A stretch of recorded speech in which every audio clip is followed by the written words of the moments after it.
Hi everyone. So I'm preparing I've finished the notes, the handout, the notes for the handout.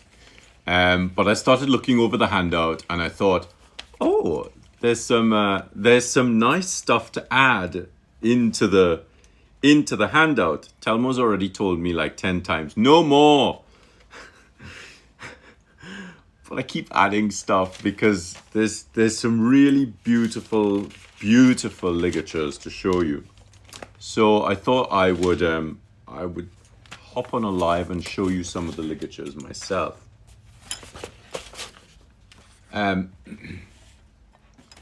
Just prepare this. Right. And let me also set this up on my screen so I can see any questions. Hi, Russia. Oh.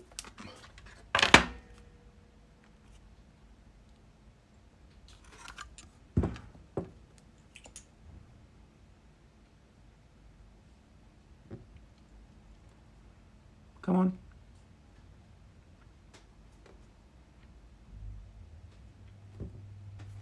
So I'm just waiting to. I should have done this before. I hopped on here, but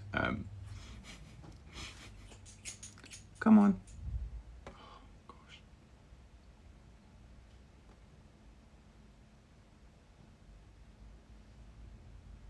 Sometimes technology is not the best thing.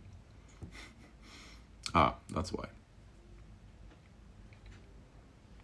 So those of you who haven't booked for the lecture on Sunday, the workshop on Sunday, don't forget there's a workshop on ligatures on Sunday. So that's why I'm sort of working on this adding to this handout.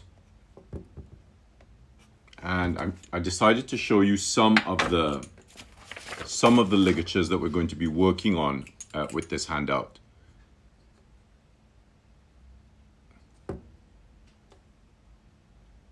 And come on.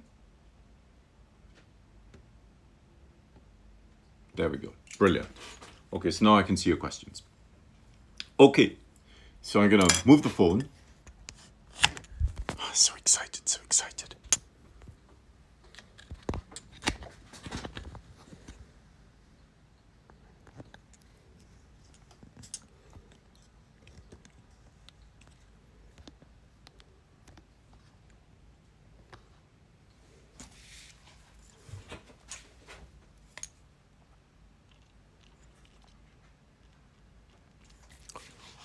Okay, I'm not going to zoom in any more than that because then I'll have to keep paying attention to what's happening on the phone. Okay, so let's look at some of these crazy ligatures. So with the handout, I've decided to break the ligatures up into various parts. So we have this really great sort of system that I've come up with for the structure of the ligatures. So the ligatures have basic ligature shapes. Then we have, where is it? Ligatures and differencing. And so I look at minim height, so anything between the x height, ascenders and then descenders, and then differencing with ascenders and descenders and minim height letters, and abbreviations, ligatures that join minuscules to majuscules, majuscules to minuscules, letters to numbers. I mean, numbers ligatured. So amazing in the English round and period. Line endings, running words, and across a gulf. So I'm just going to show you a quick cross-section of some of the stuff that I've been working on. So the most common ligature that we know of, that most people know, is the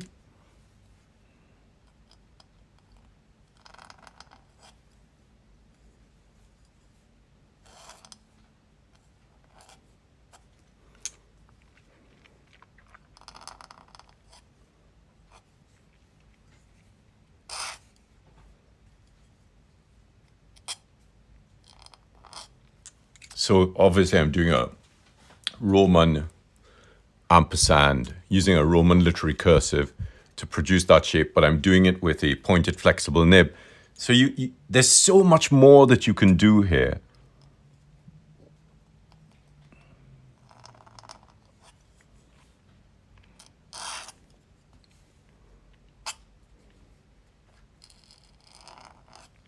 I mean, look at that. So you have 4 different kinds of lines. You can really go to town on this.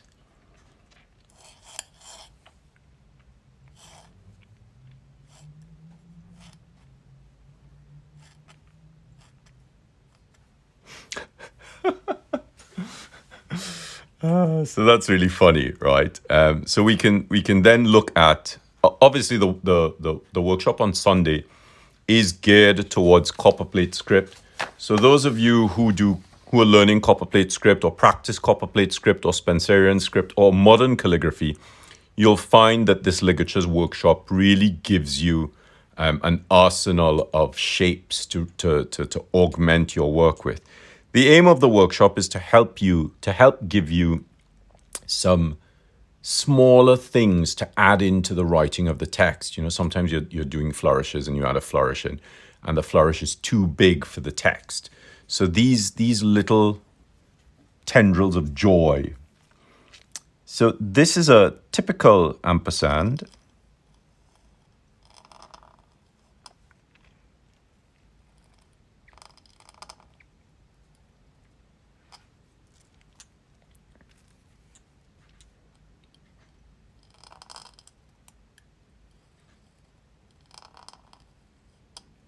So those are your typical ampersands. And this is the ampersand used principally in the 18th and 19th centuries. So there's tons and tons of ampersands to look at. There's so many variations. From there, we move into basic variations of ligatures. So the most common ligature was the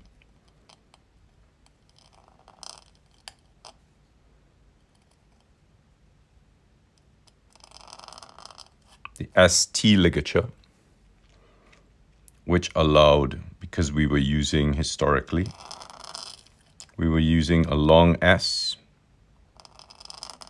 So we had a long ST ligature.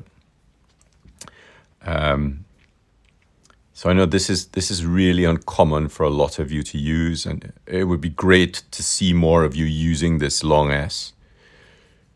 And then you have this ST ligature, and then you have a CT ligature where we use a tie, and so the crossbar stays on the right of the shape. Why do you hate the long S? It's a great shape, especially when you use it with another S to make this set.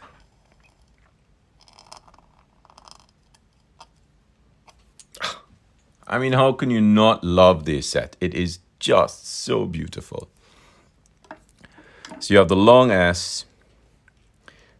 You could also use the long S in a different way.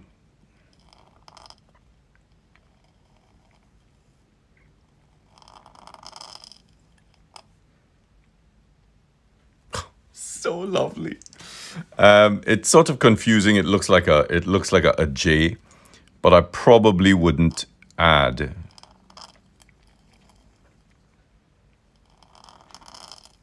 There you go.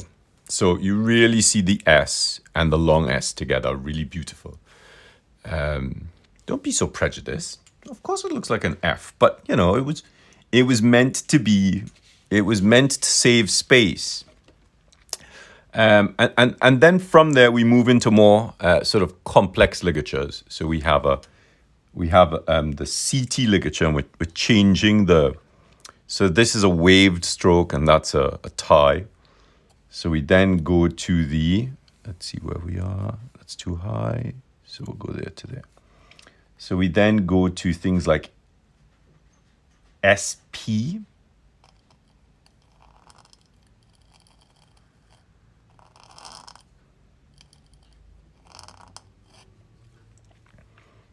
this is another SP ligature, which is really beautiful.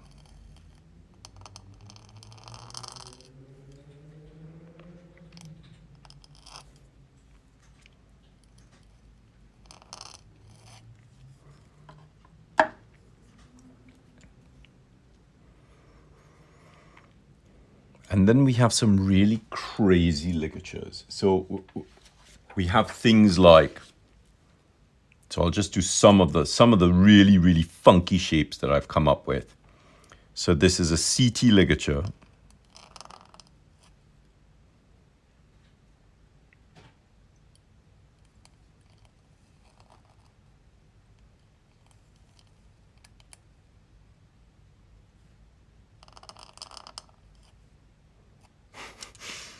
That's historical. I mean, that's not me.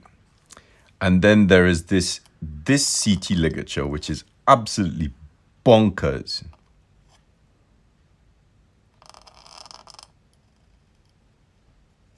I mean, isn't that great? So beautiful. So this is such a small section of what I'm going to be covering on Sunday. I really wanted to show you some of these. The simplest ligature is something that I've called, what did I call it? Where are the notes? I called it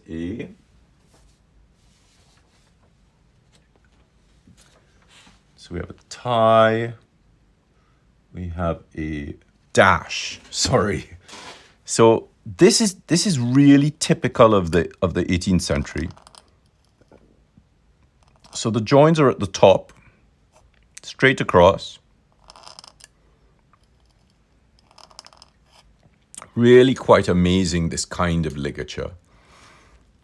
And so we have things like, this is where you really have to start altering the way that you see the script.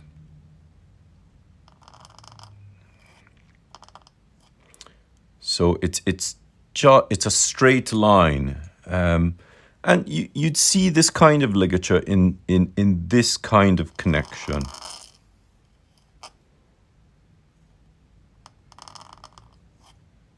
Of course, here you would bring this around and you'd make that the top of the eye as well. So some of the other shapes that you can expect to see are things like this. So this is where we start getting a little bit more complicated. 1, 2, there we go. So some of the more complex shapes that you'll see are things like, really? My squiggly squiggles. I love that. I love your handle. I think that's so cute. So ligatures are not squiggly squiggles.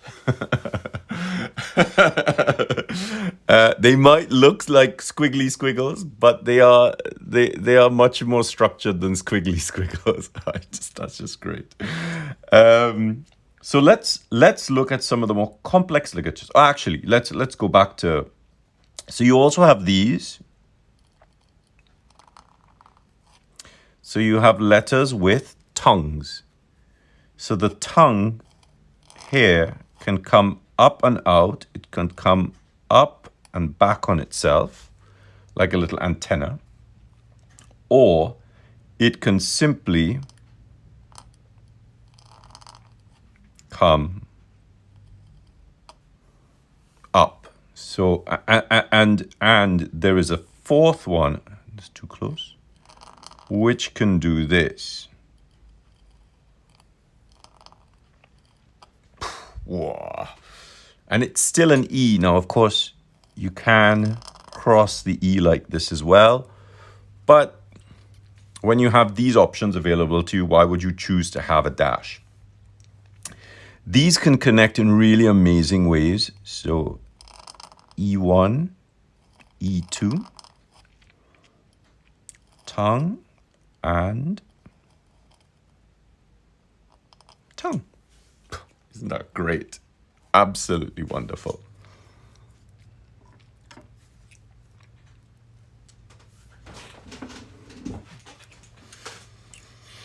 So ligatures connect letters in really different ways. So Roxana, we have this is a ligature.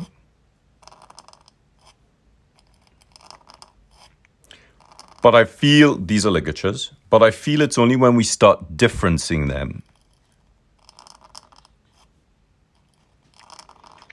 And remember, there are some minuscule shapes, majuscule shapes, which can be used with minuscules. So here we have this, a majuscule A, a majuscule A shape in an X height next to an A. So if you have two A's, you can use this kind of thing as differencing. I tend to use this if I'm differencing the letters.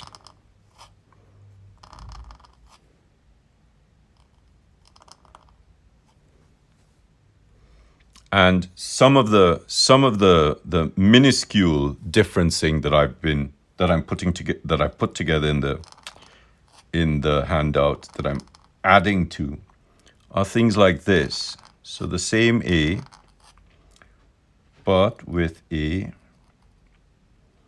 waved stroke ligature. Now, notice what I've done here. Look at the weight of the downstroke and look at the weight of the ligature. So you really want to make the ligature,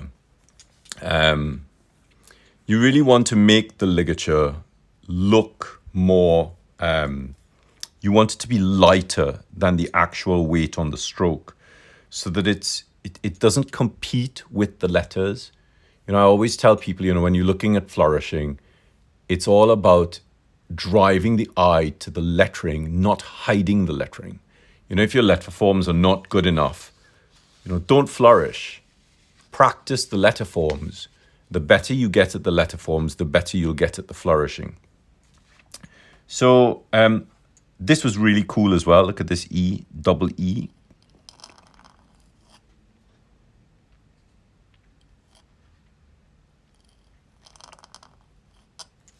So lovely. And you could even put a little teardrop finial on the end of that. Here's a double O.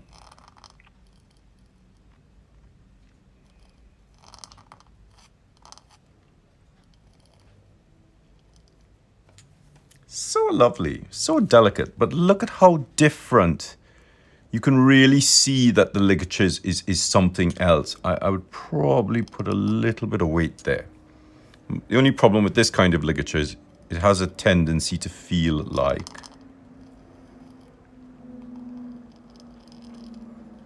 this D. Some of the other shapes, slightly more complex shapes, you can go, like the SP here, you can go up and over and around.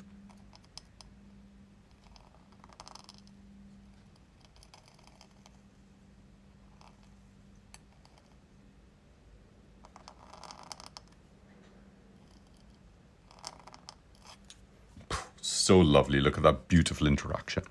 Really taking your time with the shape. And then, of course, there's this ligature, which is so beautiful.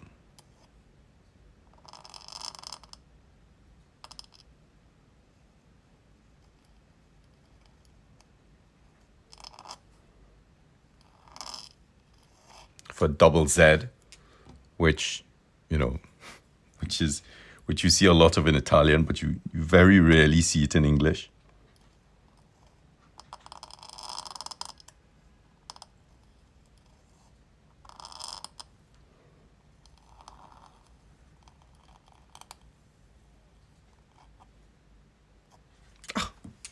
Fabulous. Some of the other ligatures. Let's look at some other ligatures. Then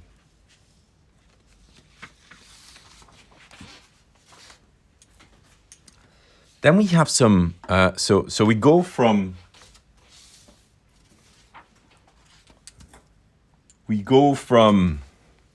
differencing double letters, which is clearly a form of ligaturing, to abbreviations like doctor. This is a great doctor abbreviation. Oh, actually, I'll do the Mr. abbreviation first.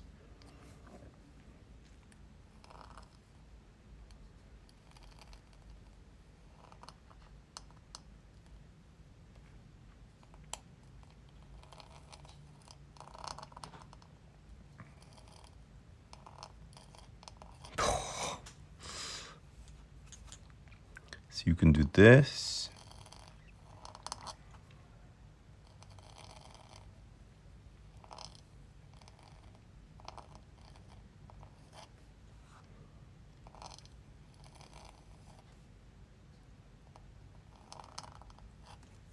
What? And this is the doctor abbreviation.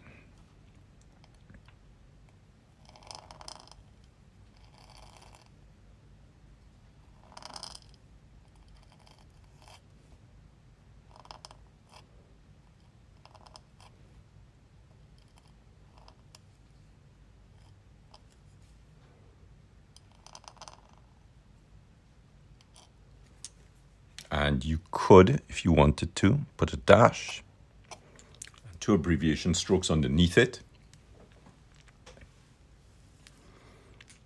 Here's a double D abbreviation that I love this double D abbreviation. And this is where you really have to start playing with the letters.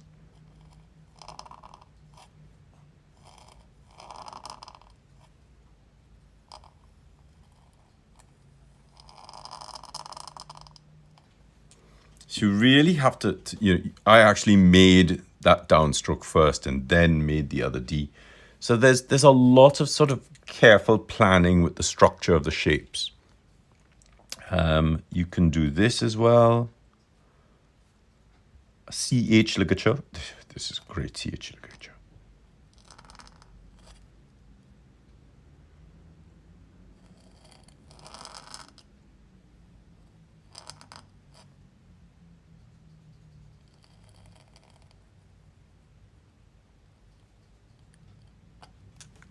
So as you can see, I'm really taking my time with the shapes.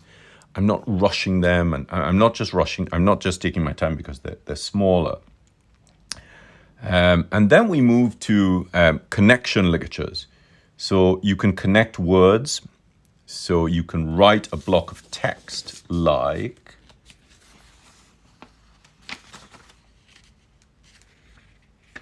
This is a great. So I call this a running words.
Haha, lovely, lovely, lovely. So those are the running words. And I'm going to look at, what's next? Majuscules to minuscules, or minuscules to majuscules. I love this. I really, really love this. Such a great idea.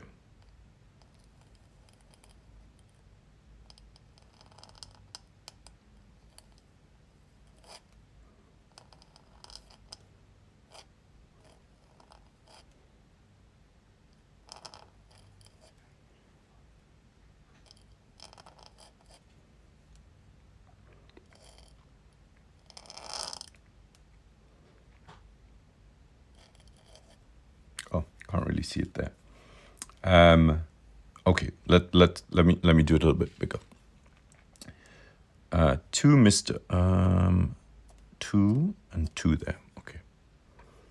To Mr. Thomas.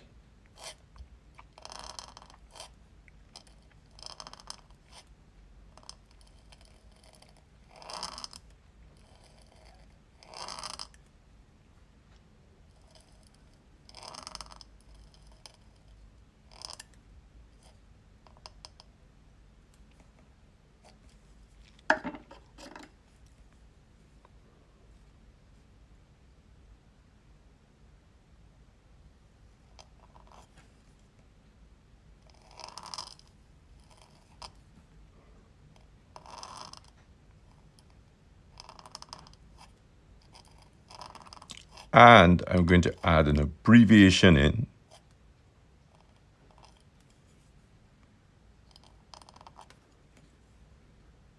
To Mr. Thomas. Look how lovely that is. And I am going to show you one more aspect of these ligatures. And that is the idea that the ligatures are also ligatured to numbers.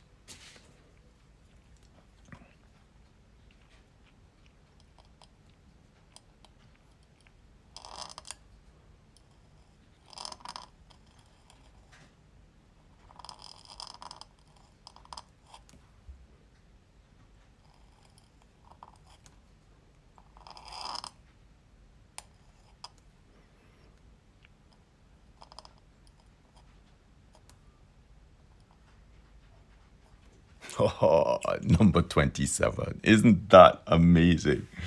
There's some other great abbreviations that we can use here. For instance, you could write number. Obviously not this big. So let's do number 3.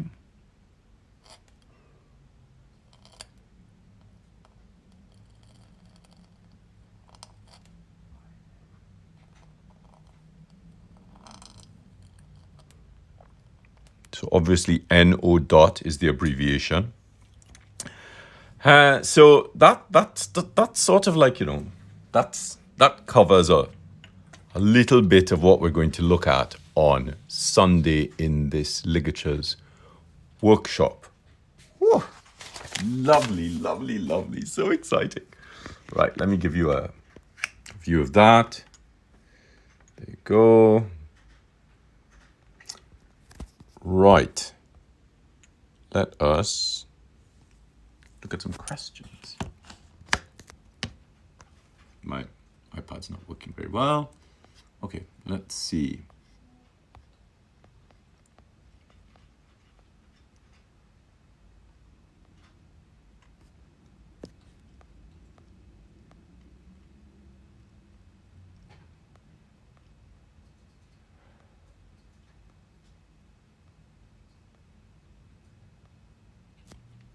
Yeah, that SH connection, that SH ligature is so beautiful. But the thing that I found with them is, like you've learned an alphabet, so you've learned, A, B, C, D, E, F, G, H, I, J, K, L, M, P. I should really be wearing my glasses, but they're all the way over there. Like you've learned an alphabet. Oh, my eyes. You also have to be conscious of the fact that the joins between letters are they create a whole other alphabet for the script. So you can't just sort of guess them. You have to practice them and get accustomed to them and get accustomed to working with them. So the workshop on Sunday is about. So we had a couplet workshop a couple of weeks ago. And we have this Ligatures Workshop on Sunday. We have a Flourishing Workshop in May. So I'm trying to tie together different aspects of copperplate script that help you to make the script more holistic and more beautiful and easier to use. And these ligatures really add to the beauty of the script. Because, sometimes you're writing and you want to add something a little bit different. But you know, the thing about the ligatures is you not only have to know more letters and know about their combinations, you also have to be a little bit more delicate with them, because they're not the same kind of, sorry, my eyes are hurting. They're not the same kind of connections between the letters. They have to be done lighter. They can't be done at the same weight. You know, a couple of months ago when I started talking about English roundhand and how the roundhand works, I was saying to you that you have to learn to be a little bit more delicate with the structure of the writing, because just because the nib can spread that far doesn't mean you should be pushing it that far.